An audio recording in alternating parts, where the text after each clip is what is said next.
ഏത് വീട്ടിലാണോ ഭാര്യയും ഭർത്താവും ഒരുമിച്ചിരുന്ന് ഭക്ഷണം കഴിക്കുന്നത്, ഈ പടന്നയിലെ ഏതെങ്കിലും ഒരു വീട്ടില് ഒരു ഭർത്താവും ഭാര്യയും ഒരു പാത്രത്തിന്റെ അകത്ത് ഒരുമിച്ചിരുന്ന് ഭക്ഷണം കഴിക്കുന്നുണ്ടോ, ആ വീട്ടിലാണ് അല്ലാഹുവിന്റെ ബർക്കത്ത് ഇറങ്ങുന്നെന്ന് ആദരവായ പ്രവാചകൻ നബി മുഹമ്മദ് മുസ്തഫ സല്ലല്ലാഹു അലൈഹി വസല്ലമ തങ്ങൾ പറയുകയാ, ആ വീട്ടിലാണ് അല്ലാഹുവിന്റെ കാരുണ്യം ഇറങ്ങുന്നത്, ആ വീട്ടിലാണ് സമാധാനമുള്ളത്, ആ വീട്ടിലാണ് ബർക്കത്തുള്ളത്.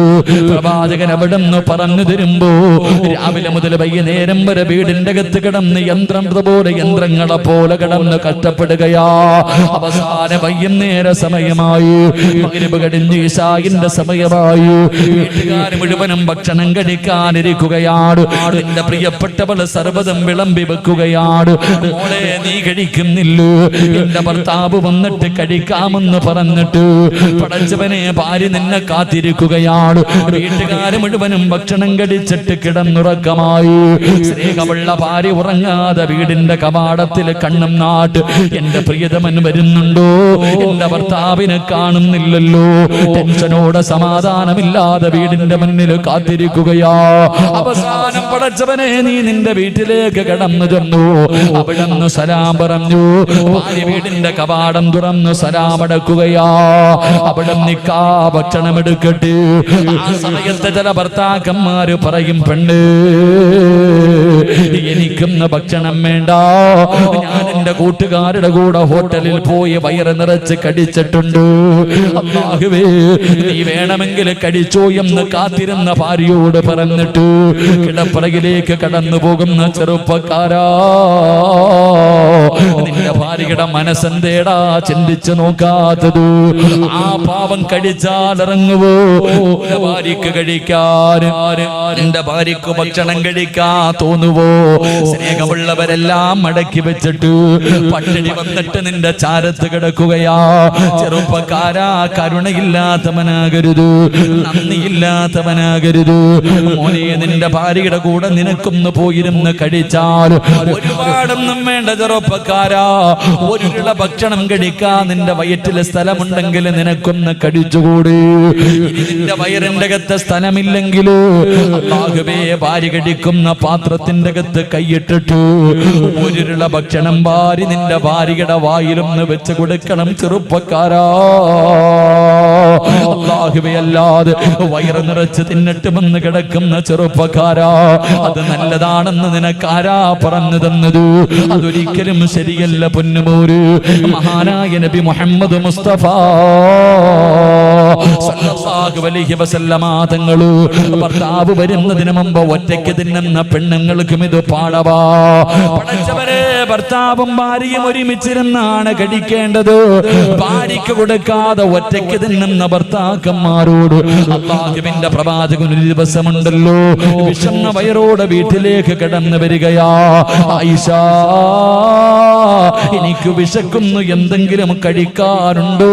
ആയിഷ ബീവി റളിയല്ലാഹു തആല അൻഹ 3 റൊട്ടി എടുത്ത് കൊണ്ടുവരികയാണ്.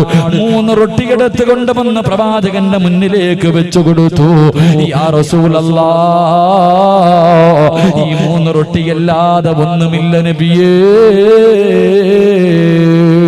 എന്ന് പറഞ്ഞുകൊണ്ട് പ്രവാചകന്റെ മുന്നിൽ ഭക്ഷണം കൊണ്ടുവെക്കുകയാ. അല്ലാഹുവിന്റെ റസൂല് കടിക്കാൻ തുടങ്ങി. 3 റൊട്ടിയും അല്ലാഹുവിന്റെ പ്രവാചകൻ കടിച്ചു. 3 റൊട്ടിയും അല്ലാഹുവിന്റെ റസൂല് ഒറ്റയ്ക്കങ്ങ് കഴിക്കുകയാണ്. ഭക്ഷണം കടിച്ചു കഴിഞ്ഞപ്പോ പ്രവാചകൻ ഇരുന്ന് കരയുകയാ.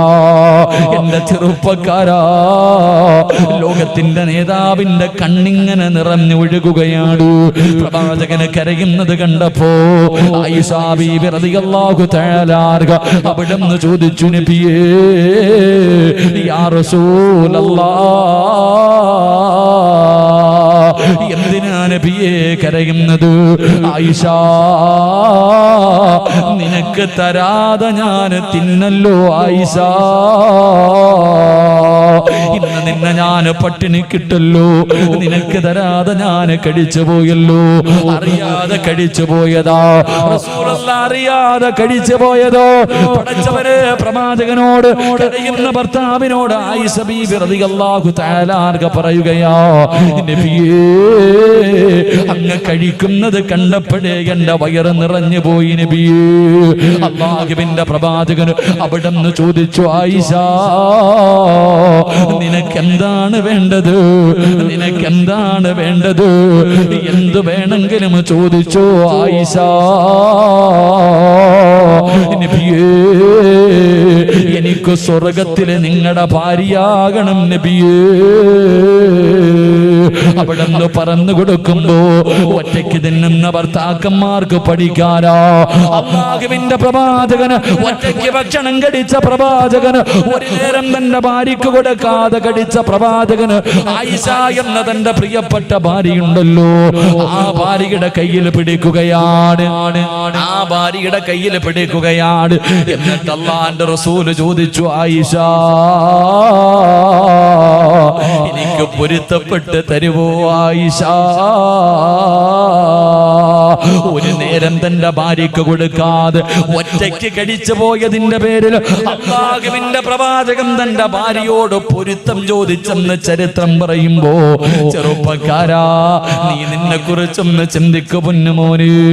അല്ലാഹുവിന്റെ റസൂല് പറയുകയാ, സൗബാ റളിയല്ലാഹു തആല അൻഹ പറയുകയാ, ഏത് വീട്ടിലാണോ ഭാര്യയും ഭർത്താവും ഒരുമിച്ചിരുന്ന് ഭക്ഷണം കഴിക്കുന്നത്, ആ വീട്ടിൽ അല്ലാഹുവിന്റെ ബർക്കത്ത് ഇറങ്ങുമെന്ന് നബി മുഹമ്മദ് മുസ്തഫ സല്ലല്ലാഹു അലൈഹി വസല്ലം. പടന്നയിലെ ഏറ്റവും മനോഹരമായ ഭവനം പണമുള്ളവന്റെ വീടല്ല, 2 നില വീടല്ല, ഹജ്ജ് ചെയ്തവന്റെ വീടല്ല, ജമാഅത്തിന്റെ കമ്മിറ്റിക്കാരുടെ വീടല്ല, ഹിദായത്തിന്റെ സംഘാടകരുടെ വീടല്ല. ഈ കൂട്ടത്തിൽ ഇരിക്കുന്നവരിൽ ഏറ്റവും മനോഹരമായ ഭവനം ഭാര്യയും ഭർത്താവും ഒരുമിച്ചിരുന്ന് ഭക്ഷണം കഴിക്കുന്ന വീടാണെന്ന് നബി മുഹമ്മദ് മുസ്തഫ. ഉറക്കെ നബി മുഹമ്മദ് മുസ്തഫ, ഉറക്കെ നബി മുഹമ്മദ് മുസ്തഫ. നിങ്ങൾ ചിന്തിക്ക്, നിങ്ങൾ എത്ര പേരാ ഒരുമിച്ചിരുന്ന് ഭക്ഷണം കഴിക്കണം? ഭാര്യയും ഭർത്താവും ഒരു പാത്രത്തിന്റെ അകത്തിരുന്ന് ഭക്ഷണം കഴിക്കുന്ന എത്ര ആൾക്കാരായി ഈ സദസ്സിലുള്ളത്? അല്ലാഹു ഈമാൻ തരുമാറാകട്ടെ. കൈവക്കാൻ ഞാൻ പറയുന്നില്ല, എനിക്ക് നാണം കെടാൻ വയ്യാത്തണ്ട. എങ്ങനെ പെണ്ണുങ്ങളെ, ഭർത്താവിന്റെ കൂടെ ഇരുന്ന് ഭക്ഷണം കഴിക്കുന്ന പടന്നയിലെ പെണ്ണുങ്ങളൊന്ന് കൈവക്കിക്ക്, കാണാനുള്ള കൊതി കൊണ്ട ഒരെണ്ണമെങ്കിലും ബുക്കോ നോക്കട്ടെ. അൽഹംദുലില്ലാഹ്, 1-2 പെണ്ണുങ്ങളുണ്ട്. നിങ്ങൾ രക്ഷപ്പെട്ടു, അല്ലാഹു ബർക്കത്ത് ചെയ്യുമാറാകട്ടെ. ഭാര്യയും ഭർത്താവും. അപ്പൊ ചോദിക്കും, ഗൾഫിൽ കിടക്കണ ഭർത്താവ്? ഗൾഫിലില്ല, ഞാൻ വീട്ടിലുള്ള എന്റെ കാര്യം പറയണേ. ഉരുട്ടി ചോദ്യങ്ങളൊന്നും ചോദിക്കും. വീട്ടിൽ താമസിക്കുമ്പോ ഭർത്താവ് വീട്ടിലുള്ളപ്പോ ഭാര്യയും ഭർത്താവും ഒരുമിച്ച് കഴിക്കണം. അതൊരു ബർക്കത്താ. അത് പണ്ടായിരുന്നു, ഇപ്പൊ എങ്ങനെ? പണ്ടൊക്കെ വീടുകളിൽ ഒരു പാത്രം ഉണ്ടാകും, ഒറ്റ പാത്രമേ ഉള്ളൂ. അന്ന് പിന്നെ വലിയതൊന്നും ഇല്ലല്ലോ, ആകെ ഒരു പാത്രം. ആ പാത്രത്തിന്റെ അകത്ത് ഉമ്മ ഭക്ഷണം എല്ലാം കൂടെ അങ്ങോട്ട് വാരിയിടും. എന്നിട്ട് സിമെന്റ് കുഴക്കണ പോലെ ഉമ്മ യന്ത്രം, എന്നിട്ട് സിമെന്റ് ഒക്കെ കുഴക്കണ യന്ത്രം ഉണ്ടല്ലോ, നമ്മുടെ ഉമ്മ ഈ ചട്ടിക്കകത്ത് ഭക്ഷണം ഇട്ട് ഇങ്ങനെ ഇളക്കല, എല്ലാം കൂടെ അങ്ങോട്ട് ഇളക്കും. മക്കളായി നമ്മളിങ്ങനെ കാത്തിരിക്കും. ഉമ്മയുടെ മുന്നിൽ പോയി വായി തുറന്നു കൊടുക്കും. ഉമ്മ ഇങ്ങനെ വാരി വെച്ച് തരും. അള്ളാഹു നമ്മുടെ ഉമ്മമാർ, മരണപ്പെട്ടവരുടെ ഖബറിടം അള്ളാഹു വിശാലമാക്കി കൊടുക്കുമാറാകട്ടെ. ജീവിച്ചിരിക്കുന്നവർക്ക് അള്ളാഹു ദീർഘായുസ് നൽകി അനുഗ്രഹിക്കുമാറാകട്ടെ. ഉമ്മയുടെ കയ്യിൽ നിന്ന് ഭക്ഷണം വാങ്ങി കഴിക്കാൻ മക്കൾക്ക് വലിയ ഇഷ്ടമാണ്. എന്നാ പടന്നയിലെ പെണ്ണുങ്ങളെന്ന് വീട്ടിൽ പോകണം. ഇരിക്കണ ആണുങ്ങൾ വീട്ടിൽ പോയിട്ട് ഒരു 5 വയസ്സിന് മുകളിലേക്ക് പ്രായമുള്ള മക്കള് കാണാൻ വേണ്ടി ചോറും കറിയെല്ലാം കൂടെ ഒരു പാത്രത്തിലിട്ടിട്ടൊന്ന് ഇളക്കണം. നിങ്ങളുടെ മക്കളുടെ മുന്നിൽ വെച്ച് നിങ്ങൾ ഭക്ഷണം നല്ലതുപോലെ ഇളക്കിയിട്ട് വേണമെന്ന് വെച്ചാൽ സ്വന്തം മക്കൾ പോലും വാങ്ങി തിന്നാത്ത കാലവാ. അള്ളാഹു നമുക്ക് ഈമാൻ നൽകി അനുഗ്രഹിക്കുമാറാകട്ടെ. കാരണം വേസ്റ്റാണെന്നാ മക്കള് ചിന്തിക്കുന്നത്. എന്റെ പ്രിയപ്പെട്ടവരെ, പണ്ട് ഒരു വീടുണ്ട്. ആ വീടിന്റെ അകത്ത് ഉമ്മയും വാപ്പയും മക്കളും എല്ലാവരും ഒരുമിച്ചിരുന്ന ഭക്ഷണം കഴിക്കുന്നേ. അതുകൊണ്ട് പണ്ടുള്ളവർക്ക് പരസ്പരം സ്നേഹമുണ്ടായിരുന്നു. ഏറ്റവും കുറഞ്ഞത് കൂടപ്പറപ്പുകൾക്കെങ്കിലുണ്ട്.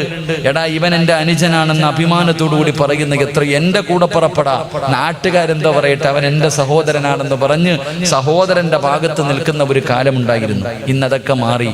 ഇന്ന് ഏറ്റവും വലിയ ശത്രുത നാട്ടുകാർക്കല്ല, അതിന്റെ കൂടപ്പറപ്പിന് തന്നെയാണ്. ഏറ്റവും വലിയ നീ നശിക്കാൻ ഏറ്റവും കൂടുതൽ ആഗ്രഹിക്കുന്നത് നാട്ടുകാർ, അയൽവാസികളല്ല, സ്വന്തം കൂടപ്പുറപ്പുകൾ തന്നെ നശിപ്പിക്കാൻ ഉദ്ദേശിക്കുന്ന കാലഘട്ടം. എന്തുകൊണ്ടെന്നറിയോ? മനസ്സുകൾ തമ്മിൽ അകന്നുപോയത് കൊണ്ടാ. അതുകൊണ്ട് ഒരുമിച്ചിരുന്ന് ഭക്ഷണം കഴിക്ക്, അള്ളാഹു ബർക്കത്ത് ചെയ്യുമെന്ന് നബി മുഹമ്മദ് മുസ്തഫ. ഉറക്കെ നബി മുഹമ്മദ് മുസ്തഫ. ഉറക്കെ നബി മുഹമ്മദ് മുസ്തഫ സല്ലല്ലാഹു അലൈഹി വസല്ലം ഇൻഷാ അല്ലാഹ് ഇന്ന് മുതൽ ഒരുമിച്ചിരുന്ന് ഭക്ഷണം കഴിക്കാം. അല്ലാഹു ഭാഗ്യം നൽകുമാറാകട്ടെ. അപ്പൊ പ്രവാചകൻ അവിടുന്ന് പറഞ്ഞു തന്നു. എന്തേ പറഞ്ഞു തന്നത്? നീ കഴിക്കുന്ന ഭക്ഷണം നിന്റെ ഭാര്യയ്ക്ക് കൊടുക്കണം. 2, അവിടുന്ന് പറഞ്ഞു നിന്റെ ഭാര്യയ്ക്ക് ആവശ്യമുള്ളത് മുഴുവനും നീ വാങ്ങിക്കൊടുക്കണം. അവള് സാരി വേണമെന്ന് പറഞ്ഞാൽ സാരി, ചുരിദാർ വേണമെന്ന് പറഞ്ഞാൽ ചുരിദാർ, ഫർദ വേണമെന്ന് പറഞ്ഞാൽ ഫർദ, മീൻ വേണമെന്ന് പറഞ്ഞാൽ മീന്, ഇറച്ചി വേണമെന്ന് പറഞ്ഞാൽ ഇറച്ചി. നിന്റെ വീട്ടിൽ ആവശ്യം നിന്റെ ഭാര്യ എന്തൊക്കെ ചോദിക്കുന്നു അവൾക്ക് ആവശ്യമുള്ളത് മുഴുവനും വാങ്ങിക്കൊടുക്കൽ നിന്റെ കടമയാ. നിന്റെ ഭാര്യ പറയുന്നു എനിക്ക് ജോലി ചെയ്യാൻ വയ്യ, ഒരു വേലക്കാരിയെ വേണമെന്ന് പറഞ്ഞാൽ നീ വെച്ചു കൊടുക്കണം. അത് നിന്റെ കടമയാ. നിന്റെ ഭാര്യ പറയുന്നു എനിക്ക് നിന്റെ ഭാര്യ എന്ന് പറഞ്ഞാൽ അടുക്കളപ്പണിക്ക് വീട്ടിൽ കൊണ്ട് നിർത്തിയിരിക്കുന്ന പെണ്ണല്ല. നിനക്ക് ചോറ് വെച്ച് തരാനും നിന്റെ മക്കളെ നോക്കാനും നിന്റെ വീട് നോക്കാനും നിന്റെ തുണി കഴുകി തരാനും പെണ്ണിന് നിർബന്ധമില്ല. അതൊക്കെ അവൾ ചെയ്തു തന്നാൽ അവളുടെ ഔദാര്യം. അല്ലാഹു ഈമാൻ തരുമാറാകട്ടെ. ഒരു ഭർത്താവിന്റെ കടമയാ. ഭാര്യ പറയുന്നു എനിക്ക് ജോലിക്കാരെ വേണം, എന്റെ ആവശ്യങ്ങൾ നടത്തി തരണം എന്ന് പറഞ്ഞാൽ ചെയ്തു കൊടുക്കണം. അത് ചെയ്യാൻ കപ്പാസിറ്റി ഇല്ലാത്തവൻ പെണ്ണ് കെട്ടാൻ പാടില്ല. ഭാര്യക്കും മക്കൾക്കും ചെലവിന് കൊടുക്കാൻ കഴിവുള്ളവനാ വിവാഹം കഴിക്കണമെന്ന് പറഞ്ഞത്. അല്ലാത്തവൻ ദിക്റും പറഞ്ഞു നടക്കാനാ പറഞ്ഞത്. അല്ലാഹു ഈമാൻ തരുമാറാകട്ടെ. ആരെങ്കിലും പറഞ്ഞോ? ഇസ്ലാം പറഞ്ഞോ? എടാ ഭാര്യയ്ക്ക് ചെലവിന് കൊടുക്കാൻ കഴിവുള്ളവനെ പെണ്ണ് കെട്ടാവൂ. ഇതാരോടാ പറയണേ? ഇതാരോടാ പറയണേ? വിവാഹത്തിന് പള്ളിയിൽ പോയിരിക്കും, നാട്ടുകാരെ മുഴുവനും വിളിച്ചു വരുന്നത് കണ്ടാ പടച്ചവനെ പുതിയാപ്പളല്ലോ സിനിമാ താരങ്ങൾ വരുന്നത് പോലെ ഒരുങ്ങി കെട്ടി ഇങ്ങോട്ട് വരും. പള്ളിക്കകത്ത് കൊണ്ടുവന്ന് കാഴ്ച വസ്തുവിനെ പോലെ ഇരുത്തും. അവസാന നിക്കാഹിന്റെ സമയമാകുമ്പോ പള്ളിയിലെ ഖത്തീബ് ചോദിക്കും മഹർ എത്രാന്ന്. വായും തുറന്നിരിക്കാം മഹർ ചോദിക്കുമ്പോ.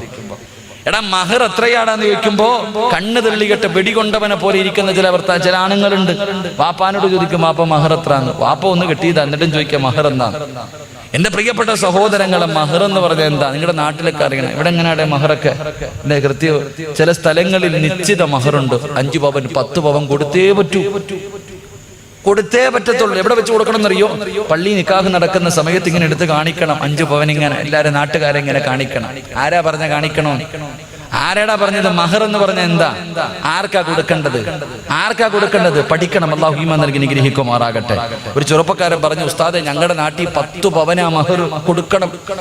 എന്റെ സഹോദരിയുടെ കെട്ടുതാലി വിറ്റിട്ടാ ഞാൻ മഹർ വാങ്ങിക്കൊടുത്തേ. കാരണം നാട്ടുകാരുടെ മുന്നിൽ നാണക്കേട്. മഹർ ആർക്കാ കൊടുക്കണ്ടേ? പെണ്ണിന്റെ വാപ്പായ്ക്കാ മഹർ കൊടുക്കണ്ടേ? അല്ലെങ്കിൽ പെണ്ണിന്റെ വീട്ടിൽ നിന്ന് കിട്ടുന്ന പൈസയ്ക്കാ മഹർ കൊടുക്കണ്ടേ? എടാ മഹർ എന്ന് പറഞ്ഞാൽ എന്തെന്നറിയോ? അതിന് നിശ്ചിത ഒരു അളവില്ല. എടാ സ്വന്തമായിട്ട് ഹലാലായ മാർഗത്തിലൂടെ അധ്വാനിച്ചത് 10 രൂപയാണെങ്കിൽ 10 രൂപയാ, അത് കൊടുത്താൽ മതി മഹർ. അല്ലാഹു ഈമാൻ നൽകി അനുഗ്രഹിക്കുമാറാകട്ടെ. അത് പള്ളി കൊണ്ടുവന്ന് പ്രദർശിപ്പിക്കാനുള്ള വസ്തുവല്ല. വിവാഹത്തിന്റെ നിക്കാഹിന്റെ സമയത്ത് ഇന്നതാണ് മഹർ എന്ന് പറയണമെന്നേ ഉള്ളൂ. മഹർ കൊടുക്കേണ്ടത് ഭാര്യയുടെ കയ്യില്. അല്ലാഹുവേ പടച്ചവനെ മണിയറക്കകത്ത് കടന്നു ചെല്ലുമ്പോ ഭാര്യയുടെ കയ്യിൽ കൊടുത്തിട്ട് പറയണം ഇതെന്റെ മഹർ, ഇതേ എന്റെ കയ്യിലുള്ളൂ. 10 രൂപയെങ്കിൽ 10 രൂപ. മോളെ ഇനി ഒന്നുമില്ലെങ്കിൽ ഒന്നുമില്ല. ഞാൻ നിന്നെ മരിക്കണ കാലം വരെ ദുഃഖത്തിലും സന്തോഷത്തിലും ഞാൻ നിന്റെ കൂടെ ഉണ്ടാകുന്ന ഒരു നല്ല വാക്ക് പറഞ്ഞാൽ മതി. ഭാര്യ തൃപ്തിപ്പെട്ട അതിനാ മഹർ എന്ന് പറയുന്നത്. അല്ലാഹു ഈമാൻ നൽകി അനുഗ്രഹിക്കുമാറാകട്ടെ. ആദം നബി ഹവ്വാ ബീവി റളിയല്ലാഹു തആല അൻഹു കൊടുത്തത് സലാത്തായിരുന്നടാ പൊന്നുമോനെ. എത്രയോ ഹദീസിന് എത്രയോ സഹാബാക്കൾ കൊടുക്കാൻ പൈസയില്ലാതെ മഹറായിട്ട് കൊടുത്തത് ഭാര്യയോട് പറഞ്ഞു ഞാൻ നിനക്ക് ഖുർആൻ പഠിപ്പിച്ചു തരാം. ഇതിനാ മഹർ എന്ന് പറയുന്നത്. സ്വന്തമായി അധ്വാനിച്ച ഹലാലായ മാർഗത്തിലൂടെ ഉള്ളത് അത് എന്താണോ അത് ഭാര്യയുടെ കയ്യിൽ കൊടുത്ത് തൃപ്തിപ്പെടുത്ത്. അതിനാണ് മഹർ എന്ന് പറയുന്നത്. അല്ലാഹു ഈമാൻ നൽകി അനുഗ്രഹിക്കുമാറാകട്ടെ. അപ്പൊ ഞാൻ പറഞ്ഞു വന്നത് കഴിവുള്ളവനെ വിവാഹം കഴിക്കാവൂ. ഭാര്യയുടെ ആവശ്യങ്ങൾ സാധിച്ചു കൊടുക്കാൻ. ഇത് പറയുമ്പോ പെണ്ണുങ്ങൾക്ക് വലിയ സന്തോഷം. പറവസ്ഥാതെ എല്ലാം മേടിച്ചു തരണം അല്ലേ? എല്ലാം മേടിച്ചു തരണം. പെങ്ങളെ ഞാൻ എല്ലാം പറഞ്ഞു തരാം. ഭർത്താവിന്റെ കടമയാണ് ഭാര്യയ്ക്ക് ചെലവിന് കൊടുക്കൽ. അവൾക്ക് ആവശ്യമുള്ളത് ചില ഭർത്താക്കന്മാര് കെട്ടി ഇങ്ങനെ ഇട്ടേക്കും. ഓടി നടന്ന് പെണ്ണ് കെട്ടുന്നവന്മാരുണ്ട്. അല്ലാഹു കാത്തിരക്ഷിക്കുമാറാകട്ടെ. ഓടി നടന്ന് പെണ്ണ് കെട്ടും. എന്നിട്ട് 2 മക്കളെയും കൊടുത്ത് സമ്മാനിച്ചിട്ട് മുങ്ങി നടക്കുന്ന പല ആൾക്കാരുണ്ട്. ചെലവിന് കൊടുക്കണം സഹോദരൻ. എന്തിനാ ഈ പിശുക്കത്തരം കാണിക്കുന്നത്? മഹാനായ റസൂലുള്ളാഹി സ്വല്ലല്ലാഹു അലൈഹി വസല്ലം തങ്ങൾ പറഞ്ഞു ഒരു ഭർത്താവ് തന്റെ ഭാര്യയ്ക്ക് ചെലവിന് കൊടുത്തേടാ നീ 1 കിലോ അരി വാങ്ങിക്കൊടുത്ത, ഒന്ന് മറ്റൊരു കടയിൽ പോയി പച്ചക്കറി വാങ്ങിക്കൊടുത്ത, അരി വാങ്ങിക്കൊണ്ടു കൊടുത്ത, ഇറച്ചി വാങ്ങിക്കൊടുത്ത, മീൻ വാങ്ങിക്കൊടുത്ത, ഒരു മാക്സി വാങ്ങിക്കൊടുത്ത, ഒരു മുട്ടുസൂചി നീ നിന്റെ ഭാര്യയ്ക്ക് വാങ്ങിക്കൊടുത്ത നിനക്ക് സദക്കയുടെ കൂലി ഉണ്ടെന്ന് നബി മുഹമ്മദ് മുസ്തഫ. ഉറക്കെ പറ നബി മുഹമ്മദ് മുസ്തഫ. ഒരു ഭർത്താവ് തന്റെ ഭാര്യയ്ക്ക് വേണ്ടി ഒരു മുട്ടുസൂചി വാങ്ങിക്കൊടുത്താലും, നിന്റെ ഭാര്യയുടെ വായിൽ ഒരു ഉരുള ഭക്ഷണം വാരി വെച്ചാലും നിനക്ക് മീസാൻ എന്ന ത്രാസിൽ അത് സദക്കയുടെ കൂലിയായി വരുമെന്ന് നബി മുഹമ്മദ് മുസ്തഫ സല്ലല്ലാഹു അലൈഹി വസല്ലം. അല്ലാഹു നമുക്ക് ഈമാൻ നൽകി അനുഗ്രഹിക്കുമാറാകട്ടെ. എങ്ങനെ വാങ്ങിക്കൊടുക്കണം? എങ്ങനെ വാങ്ങിക്കൊടുക്കുന്ന ഭർത്താവിനെ സദക്ക? ഭാര്യ പറയുന്നു, നിനക്കൊരു ചുരിദാർ വേണം, കൊടുക്കത്തത് പ്രാവി വാങ്ങിക്കൊടുത്താൽ പതിവ് കിട്ടൂല. ഭാര്യ പറയുന്ന, എനിക്കൊരു ചുരിദാർ വേണം, ഒരു ഫർദ വേണം.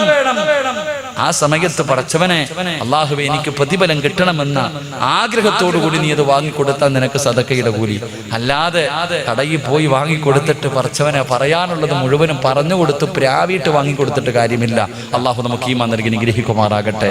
ഇത് പറഞ്ഞപ്പോ പെണ്ണുങ്ങളങ്ങ് അർശിന്റെ മുകളിൽ കയറണ്ട മോളെ. നാളെ പടച്ച റബ്ബിന്റെ പരലോകത്തിലെ 3 വൃത്തികെട്ടവരുണ്ട്. നാളെ പടച്ച റബ്ബിന്റെ പരലോകത്ത് അല്ലാഹു കരുണ കാണിക്കാത്ത 3 വിഭാഗമുണ്ട്. ആ 3 വിഭാഗത്തിൽ ഒരു വിഭാഗം ഭർത്താവിന്റെ കഴിവുകേട്, ഭർത്താവിന് വാങ്ങിത്തരാൻ കഴിവില്ല എന്നറിയാം, എന്നിട്ടും ഭർത്താവിനെ പീഡിപ്പിക്കുന്ന പെണ്ണാണെന്ന് നബി മുഹമ്മദ് മുസ്തഫ. നബി മുഹമ്മദ് മുസ്തഫ അങ്ങനെ കൂടെ ഉണ്ട്. നിന്റെ ഭർത്താവ് പടച്ചവനെ, നീ കിടക്കണത് വാടക വീട്ടിൽ, അയൽവാസിയുടെ വീട്ടിൽ ആക്റ്റീവ് വരുമ്പോ നീ കെട്ടിയവനെ ഇങ്ങനെ ബുദ്ധിമുട്ടിക്കുക. ആ സാധു എങ്ങനെ പടച്ചവനെ ഒരു ദിവസം അന്നം കൊടുക്കുന്നത്? കഷ്ടപ്പാടില്ല. ഭർത്താവിന്റെ സാമ്പത്തിക സ്രോതസ് കൂടെ മനസ്സിലാക്കണം, കപ്പാസിറ്റി കൂടെ മനസ്സിലാക്കിയിട്ട് വേണം നീ പലതും പറയാൻ. അല്ലാഹു നമുക്ക് ഈമാൻ നൽകുമാറാകട്ടെ. അതുകൊണ്ട് പ്രവാചകൻ പറഞ്ഞു സ്വല്ലല്ലാഹു അലൈഹി വസല്ലം, ഒരു ഭർത്താവിന്റെ കടമ നീ കഴിക്കുന്ന ഭക്ഷണം നിന്റെ ഭാര്യയ്ക്ക് കൊടുക്കണം, വേർതിരിവ് കാണിക്കരുത്, ഒറ്റയ്ക്ക് കഴിക്കരുതെന്ന് നബി മുഹമ്മദ് മുസ്തഫ സ്വല്ലല്ലാഹു അലൈഹി വസല്ലം. അല്ലാഹു പാലിക്കാൻ ഭാഗ്യം തരുമാറാകട്ടെ. അല്ലാഹു പാലിക്കാൻ ഭാഗ്യം തരുമാറാകട്ടെ. 2, അല്ലാഹുവിന്റെ പ്രവാചകൻ എവിടെന്ന് പറയുകയാ, അല്ലാഹുവിന്റെ റസൂൽ എവിടെന്ന് പറഞ്ഞു, സ്വഹാബാ വലാ തദ്രിബിൽ വജ്ഹ, നിങ്ങളുടെ ഭാര്യമാരുടെ മുഖത്ത് നിങ്ങൾ അടിക്കല്ലേ. അല്ലാഹുവിന്റെ റസൂൽ എവിടെന്ന് പറയുന്ന സ്വഹാബാ വലാ തദ്രിബിൽ വജ്ഹ, നിങ്ങളുടെ ഭാര്യയുടെ മുഖത്ത് നിങ്ങൾ അടിക്കല്ലേ. വലാ തുകബ്ബിഹു, നിങ്ങൾ അവളെ ചീത്ത വിളിക്കല്ലേ എന്ന് നബി മുഹമ്മദ് മുസ്തഫ സല്ലല്ലാഹു അലൈഹി വസല്ലം. 2, ഭാര്യയുടെ മുഖത്തടിക്കാൻ പാടില്ല എന്ന് നബിഗിന റസൂലുള്ളാഹി. എന്താ നിങ്ങൾക്ക് ഇഷ്ടപ്പെടുന്നില്ല ഞാൻ പറയുമ്പോ? ഇഷ്ടപ്പെടുന്നില്ലേ? നിർത്തണോ? പറയണോ? നിർത്തണോ? പറയണമെന്ന് ആഗ്രഹമുള്ളവർ കൈവക്ക്. ഉസ്താദ് വാക്യം കൂടെ പറയണമെന്ന് ആഗ്രഹമുള്ളവർ. അൽഹംദുലില്ലാഹ്. റസൂലുള്ളാഹി സ്വല്ലല്ലാഹു അലൈഹി വസല്ലമ തങ്ങൾ പറഞ്ഞു, ഒരു ഭർത്താവ് തന്റെ ഭാര്യയുടെ മുഖത്തടിക്കാൻ പാടില്ല എന്ന് പറഞ്ഞാൽ ബാക്കിയുള്ള സ്ഥലത്ത് അടിക്കാന്നല്ല, ബാക്കിയുള്ള സ്ഥലത്ത് അടിക്കാമെന്നല്ല. എന്റെ പ്രിയപ്പെട്ടവരെ, ഭാര്യയെ തല്ലാൻ പാടില്ല, പ്രത്യേകിച്ച് മുഖത്തടിക്കാൻ പാടില്ല. നമ്മൾ അടിച്ച അവിടെ മാത്രമേ അടിക്കത്തുള്ളൂ. മുഖം ഇവിടെ അടിക്കുന്നതിന് എന്താ പറയാ? നീ എന്തോടെ പറയാൻ പേടി? ഞങ്ങളുടെ നാട്ടിൽ ഇവിടെ എന്താ പറയുന്നത്, ചിലപ്പോൾ ഈ ഭാഷയിൽ ചെറിയ വ്യത്യാസം ഉണ്ടാവുമല്ലോ. മുഖം എന്ന് പറഞ്ഞാൽ മനസ്സിലാവുമല്ലോ.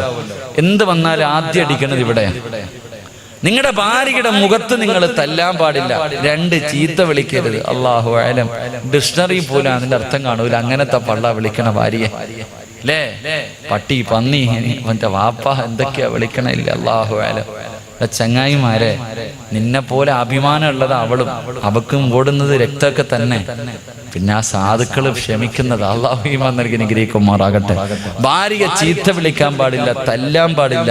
മഹാനായി നബി മുഹമ്മദ് മുസ്തഫ സല്ലല്ലാഹു അലൈഹി വസല്ലമ തങ്ങൾ ഭാര്യമാരെ തല്ലികെട്ടില്ല. 11 ഭാര്യമാരുമായി ജീവിച്ച പ്രവാചകൻ ഒരിക്കൽ പോലും ഒരു സാഹചര്യത്തിലും തന്റെ ഭാര്യമാരെ തല്ലികെട്ടില്ല. എന്റെ പ്രിയമുള്ളവരെ, ഏത് സാഹചര്യമാകട്ടെ, ഒരിക്കൽ പ്രവാചകനും ആയിഷ ബീബി റളിയല്ലാഹു തആല അൻഹയും തമ്മിൽ പിണങ്ങി. 2 പേരും വല്ലാത്ത, ആയിഷ ബീബി നല്ല ദേഷ്യത്തില. ആയിഷ ബീബി റളിയല്ലാഹു തആല കലി തുള്ളി നിൽക്കുക. അല്ലാഹുവിന്റെ റസൂൽ സല്ലല്ലാഹു അലൈഹി വസല്ലം തങ്ങളുടെ മുഖത്ത് നോക്കിയിട്ട് ചോദിച്ചു, നിങ്ങളാ അല്ലാഹുവിന്റെ പ്രവാചകൻ എന്ന് പറയുന്ന ആള്? റസൂലുള്ളാഹി തങ്ങളോട് ചോദിക്കുക, നിങ്ങളാ അല്ലാഹുവിന്റെ പ്രവാചകൻ എന്ന് പറയുന്ന ആള്? ആ ചോദ്യം അടികൊള്ളേണ്ട ചോദ്യമാ. പക്ഷെ അല്ലാഹുവിന്റെ പ്രവാചകൻ സല്ലല്ലാഹു അലൈഹി വസല്ലം തങ്ങൾ ആ സാഹചര്യത്തിലും തല്ലിയില്ല. അവിടെ നിന്ന് തിരിച്ചു പറഞ്ഞത് എന്തെന്നറിയുമോ? ആയിഷ, നിനക്ക് എന്നോട് സ്നേഹമുള്ളത് എപ്പോഴാ, എന്നോട് ദേഷ്യമുള്ളത് എപ്പോഴാ? എനിക്കറിയാം ആയിഷ, നീ എപ്പോഴാണ് എന്നോട് സ്നേഹമുള്ളത്, എപ്പോഴാണ് എന്നോട് സ്നേഹമില്ലാത്തത്, എനിക്കറിയാം. അപ്പൊ ഉടനെ ചോദിച്ചു, നബി എങ്ങനെ അറിയാൻ? അതാ അല്ലാഹു നമുക്ക് ഈമാൻ നൽകി അനുഗ്രഹിക്കുമാറാകട്ടെ. എന്റെ പ്രിയമുള്ള സഹോദരങ്ങളെ, ഭാര്യ പെട്ടെന്ന്, പെണ്ണുങ്ങൾക്ക് പെട്ടെന്ന് ദേഷ്യം വരും. പെണ്ണുങ്ങൾക്ക് പെട്ടെന്ന് ദേഷ്യം വരും. അതുകൊണ്ട് ഭർത്താക്കന്മാര് മനസ്സിലാക്കേണ്ടത് ഭാര്യമാര് ദേഷ്യത്തിലാണെന്ന് മനസ്സിലായ ഭർത്താക്കന്മാര് മിണ്ടാതിരിക്കണമെന്ന് മഹാന്മാര് പറയുന്നു. ഭാര്യ ദേഷ്യത്തിലാണെന്ന് മനസ്സിലായ ഭർത്താവ് മിണ്ടാതിരിക്കണം. കാരണം എന്തേ? അവൾ ദേഷ്യത്തിലായത് കാരണം നമ്മൾ എന്തെങ്കിലും പറയുമ്പോൾ അവള് മറുപടി പറയും എന്ന് പറഞ്ഞാൽ തറുതല പറയും. നമ്മൾ എന്തെങ്കിലും പറയും, ഉടനെ അവള് തറുതല പറയും. പറഞ്ഞു കഴിഞ്ഞാൽ പിന്നെ നമ്മൾ എന്ത് ചെയ്യും? അവളെ തല്ലു കൊടുക്കും. തല്ലുകൊണ്ടാ വാങ്ങിച്ചോണ്ട് പോയിരിക്കോ? ഇല്ല, പിന്നെയും തായിക്കാന്ന് പറഞ്ഞ് പുറകെ വരും. നീ പിന്നെ വലിയ കരുണയുള്ളവനെ വാരി അങ്ങ് കൊടുക്കും. അവസാനം ബാഗും പെട്ടി എടുത്തോണ്ട് വീട്ടിൽ പോകും. വാപ്പായും വിളിച്ചോണ്ട് പടന്നെങ്കിലോ അല്ലെങ്കിൽ എവിടെങ്കിലും പോയി പോലീസ് സ്റ്റേഷനിൽ പോയിട്ട് പറയും എന്നെ പീഡിപ്പിച്ചെന്ന്. അകത്ത് പോയി കിടന്ന് ഉണ്ട തിന്നണ്ട വരും. അള്ളാഹു കാത്തിരക്ഷിക്കുമാറാകട്ടെ. അതുകൊണ്ട് അത് തന്നെ ഭാര്യമാര് ദേഷ്യത്തിലാണെങ്കിൽ അവള് നമ്മൾ എന്തെങ്കിലും പറയും തറുതല പറയുമ്പോ നമുക്ക് ദേഷ്യം വരും, നമ്മൾ തല്ലും. എന്നാ ഒന്നീ നിർത്തോ? ഇല്ല, അവള് പിന്നെയും പറഞ്ഞുകൊണ്ട് വരും. നീ കൊടുത്തോണ്ടേയിരിക്കും. അവസാനം പിന്നെ അകത്ത് പോയി കിടക്കേണ്ടി വരും. അള്ളാഹു കാത്തിരക്ഷിക്കുമാറാകട്ടെ. ഏറ്റവും നല്ലത് മിണ്ടാതിരിക്കും. എനിക്ക് നിങ്ങളോട് പറയാനുള്ളത് അത് തന്നെ. നിന്റെ ഭർത്താവിന്റെ സ്വഭാവത്തിൽ മാറ്റം കണ്ട നിന്റെ ശരീരത്തിന് നല്ലത് നീയും മിണ്ടാതിരിക്കല. അള്ളാഹു ഈമാൻ നൽകി അനുഗ്രഹിക്കുമാറാകട്ടെ. പ്രവാചകൻ സല്ലല്ലാഹു അലൈഹി വസല്ലം തങ്ങൾ പറഞ്ഞു, ആയിഷ നിനക്ക് എപ്പോഴാ എന്നോട് സ്നേഹം, എപ്പോഴാ ദേഷ്യം എനിക്കറിയാം. എങ്ങനെ അറിയാൻ നബിയെ? എങ്ങനെ? ആകാംക്ഷയോടുകൂടി അത്രയും ദേഷ്യത്തിൽ നിന്ന ഒരു കൗൺസിലിങ്ങിന്റെ വിഷമ, അത്രയും കോപത്തിൽ നിന്ന് ആയിഷ ബീവി റളിയല്ലാഹു തആല അൻഹ ചോദിച്ചു എങ്ങനെ അറിയാന്ന്. ആ സമയത്ത് അവിടെ നിന്ന് പറഞ്ഞു, ആയിഷ നിനക്ക് എന്നോട് സ്നേഹമുണ്ടെങ്കിൽ മുഹമ്മദ് നബിയുടെ റബ്ബിനെ കൊണ്ടാണ് സത്യം, നീ അങ്ങനെ പറയും. എന്നോട് ദേഷ്യമാണെങ്കിൽ ലാ റബ്ബി ഇബ്രാഹിം നബിയുടെ റബ്ബിനെ കൊണ്ടാണ് സത്യം. അങ്ങനെ പറയുമ്പോൾ എനിക്കറിയാം. സ്നേഹമുണ്ടെങ്കിലേ എൻ്റെ പേര് പറയൂ, ദേഷ്യമാണെങ്കിൽ ഇബ്രാഹിം നബിയുടെ പേര് പറയും. മഹാനായി നബി മുഹമ്മദ് മുസ്തഫ. അങ്ങനത്തെ സാഹചര്യത്തിൽ പോലും അങ്ങനെയാ പെരുമാറേണ്ടത്. അതിനാ കുടുംബജീവിതം എന്ന് പറയുന്നത്. സഫിയ ബീബി റളിയല്ലാഹു തആല അൻഹ ഒരിക്കൽ പ്രവാചകന്റെ കയ്യിൽ ഇറച്ചിക്കറി കൊണ്ടുവന്നിട്ട് കൊടുത്തു. വേറൊരു ഭാര്യ ആയിഷ ബീബി റളിയല്ലാഹു തആല അൻഹ വീടിന്റെ അകത്ത് ഭക്ഷണം ഉണ്ടാക്കിയിട്ട് പ്രവാചകനെ കാത്തിരിക്കുക. അപ്പോഴാണ് അടുത്ത ഭാര്യ കറി കൊടുത്തു വിടുന്നത്. ആ കറിയുമായി വീട്ടിലേക്ക് കയറി വന്നിട്ട് ആയിഷ ബീബിയുടെ കൈ കൊടുത്തിട്ട് പറഞ്ഞു, എന്റെ സഫിയ തന്നത് അല്ലാ നല്ല ടേസ്റ്റുള്ള കറിയാ, കൊടുത്തത് മാത്രമേ ഓർമ്മയുള്ളൂ, എടുത്തോ ഒറ്റയേറെ. അള്ളാഹുവേ, ആയിഷ ബീവി റളിയല്ലാഹു തആല കറിയും പാത്രം എടുത്ത് ഒറ്റയേറ് പാത്രം പൊട്ടി ചിതറി. അള്ളാഹുവിന്റെ റസൂല് തല്ലിയില്ല, മിണ്ടാതെ താഴെ ഇരുന്നിട്ട് പറക്കിയെടുത്തു. നമ്മളാണെങ്കിൽ ആലോചിക്കും, എടാ നിന്റെ വീടിന്റെ അയലത്ത് താമസിക്കുന്ന നിന്റെ കൂടപ്പുറപ്പ് സഹോദരി വീട്ടിൽ നല്ല ഒരു പോത്തിറച്ചിയൊക്കെ വെച്ചപ്പോ എൻ്റെ ഇക്കായ്ക്ക് വലിയ ഇഷ്ടമാണല്ലോ എന്ന് കരുതിയിട്ട് ഒരു പാത്രത്തിൽ കുറച്ച് കറി എടുത്തിട്ട് നിന്റെ കയ്യിൽ തന്നു. അതുമായി വീട്ടിലേക്ക് കയറി ചെന്നിട്ട് ഭാര്യയോട് പറഞ്ഞു, ആമിന എന്റെ സഹോദരി വെച്ച ഇറച്ചിക്കറിയാ, നീ ഇത്തിരി വിളമ്പിത്താന്ന് പറഞ്ഞാൽ ആ സമയത്ത് അവളെങ്ങാണം തറയിലെറിഞ്ഞ് പൊട്ടിക്കൊന്നും വേണ്ട, എന്തെങ്കിലും ഒന്ന് പറഞ്ഞാൽ ഉള്ള രംഗം ഒന്ന് ആലോചിച്ച് വയ്ക്കേ. ചിലപ്പോൾ അതിന്റെ പേരിൽ തലാക്ക് വരെ സംഭവിക്കും. അള്ളാഹു കാത്തിരക്ഷിക്കുമാറാകട്ടെ. അതുകൊണ്ട് പ്രവാചകൻ സല്ലല്ലാഹു അലൈഹി വസല്ലമ തങ്ങൾ പറഞ്ഞു, നിങ്ങളുടെ ഭാര്യമാരെ തല്ലരുത്, നിങ്ങളുടെ ഭാര്യമാരുടെ മുഖത്തടിക്കരുത്, നിങ്ങൾ അവളെ ചീത്ത വിളിക്കല്ലേ എന്ന് നബി മുഹമ്മദ് മുസ്തഫ സല്ലല്ലാഹു അലൈഹി വസല്ലം. അള്ളാഹു നമുക്ക് ഈമാൻ തരുമാറാകട്ടെ. പല സാഹചര്യത്തിൽ ഞാനും നിങ്ങളും വിളിച്ചു പോയിട്ടുണ്ട്. അള്ളാഹു നമുക്ക് പുറത്തു തരുമാറാകട്ടെ. അപ്പൊ രണ്ടാമത്തെ കടമ ഭാര്യയെ തല്ലാൻ പാടില്ല. അള്ളാഹു സൂക്ഷിക്കാൻ ഭാഗ്യം തരുമാറാകട്ടെ. ഉറക്കപ്പറ അള്ളാഹു സൂക്ഷിക്കാൻ ഭാഗ്യം തരുമാറാകട്ടെ. അപ്പൊ രണ്ടാമത്തെ കാര്യം എന്ത്? ഭാര്യയെ തല്ലരുത് എങ്കിൽ 5 സമയങ്ങളിൽ പെണ്ണുങ്ങൾക്ക് തല്ല് കൊടുക്കാമെന്ന് കിതാബിലുണ്ട്. അള്ളാഹു ഈമാൻ നൽകുമാറാകട്ടെ. എന്ത് 5 സമയങ്ങളിൽ? പറ മനുഷ്യന്മാരെ, 5 സമയങ്ങളിൽ ആരത്തല്ല? ഓ, ഇപ്പൊ ഒരു സന്തോഷം മുഖത്തില്ലേ? ഇപ്പോഴൊരു സന്തോഷമുണ്ട്, അൽഹംദുലില്ലാ. ഭാര്യമാരെ തല്ലാൻ പറ്റുന്ന 5 സമയങ്ങളുണ്ട്. അള്ളാഹു പഠിക്കാൻ ഭാഗ്യം തരുമാറാകട്ടെ. പറഞ്ഞു കൊടുക്കട്ടെ. ഇത് നിങ്ങൾക്കുള്ളതാ, നിന്റെ ശരീരം സൂക്ഷിക്കാൻ. ഇത് നിനക്ക് സൂക്ഷിക്കാനുള്ള 5 കാര്യമാണ്. റസൂലുള്ളാഹി അവിടെ നിന്ന് ഹദീസിന്റെ കിതാബിൽ കാണാം. ഒന്നാമതായിട്ട് ഭാര്യയ്ക്ക് തല്ലുകൊടുക്കാൻ പറ്റുന്ന 5 സമയങ്ങളിൽ ഒന്നാമത്തെ സമയം കിടപ്പറയിൽ സഹകരിക്കാത്ത ഭാര്യ. അവൾക്ക് രോഗമില്ല, അവൾ ശുദ്ധിയാണ്, ആരോഗ്യമുണ്ട്. ഗൾഫിൽ നിന്നിട്ട് 2 കൊല്ലത്തിന് ശേഷം 1 മാസത്തെ ലീവിന് വന്ന സാധു പടച്ചവനെ പിണങ്ങിക്കിടക്ക, തന്റെ ഭർത്താവിനോട് സഹകരിക്കുന്നില്ല. അങ്ങനെയുള്ള ഭാര്യയ്ക്ക് തല്ലുകൊടുക്കാമെന്ന് കിതാബിൽ കാണാം. അള്ളാഹു നമുക്ക് ഈമാൻ തരുമാറാകട്ടെ. എങ്ങനെ തല്ലണമെന്ന് ഞാൻ അവസാനം പറഞ്ഞുതരാം. 2 എന്റെ പ്രിയപ്പെട്ട സഹോദരങ്ങളെ, രണ്ടാമത്തെ കാര്യം ഏതെന്നറിയുമോ? ഭർത്താവിന്റെ അനുവാദമില്ലാതെ പുറത്തു പോകും പോകുന്ന ഭാര്യ, പടന്നയിലെ പെങ്ങള്, ഭർത്താവിന്റെ അനുവാദമില്ലാതെ പുറത്തു പോകുന്ന ഭാര്യയുണ്ടല്ലോ, അവൾക്ക് തല്ല് കൊടുക്കാവടാ ചെറുപ്പക്കാരാ. എന്നോട് ഞാൻ പറഞ്ഞു, അതാ ഭർത്താവിന്റെ കടമയാണ് ഭാര്യയ്ക്ക് ചിലവിന് കൊടുക്കലു. ഏത് ഭാര്യയ്ക്കും അറിയുവോ? നീ പറയുന്നതനുസരിക്കുന്ന ഭാര്യക്കു, നീ പറയുന്നതനുസരിക്കുന്ന ഭാര്യക്കാണ് ചിലവിന് കൊടുക്കേണ്ടത്. നീ പറയുന്നത് കേൾക്കാത്തവൾക്ക് ചിലവിന് കൊടുക്കാൻ ആരും പറയുന്നില്ല. അല്ലാഹുവേ, ഭർത്താവിന്റെ അനുവാദമില്ലാതെ പുറത്തിറങ്ങി കറങ്ങുന്ന പടന്നയിലെ പെങ്ങള്, അതിന് സാര പാപമല്ലടി പൊന്നുമോള്, അത് നിസാരമായി തള്ളിക്കളയാറുള്ള കാര്യമല്ല.